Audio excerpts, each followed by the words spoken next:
নমস্কাৰ সকলো বন্ধু বান্ধৱীলৈ মোৰ ফালৰ পৰা কাতি বিহুৰ শুভেচ্ছা জনাইছোঁ।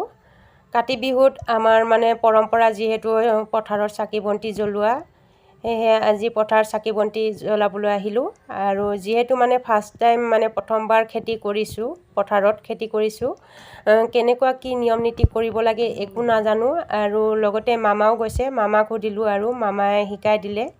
আৰু এতিয়া আমি ধুনীয়াকৈ চাকি বন্তি জ্বলাই সেৱা ভাগটো কৰিলোঁ আৰু সেৱা ল'লোঁ।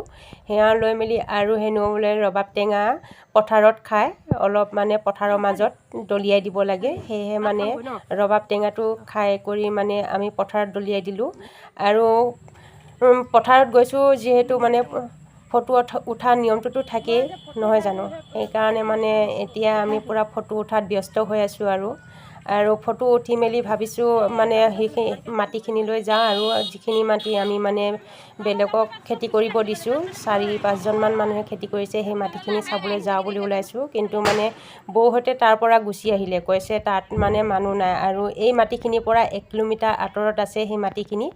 আমি মানে যাবলৈ সকলোৱে আমনি পালে, ভাবিছিলোঁ তাতে যাই কৰি মানে অলপ খোৱা বোৱা কৰিম, কিন্তু বৌহঁতো গুচি আহিলে।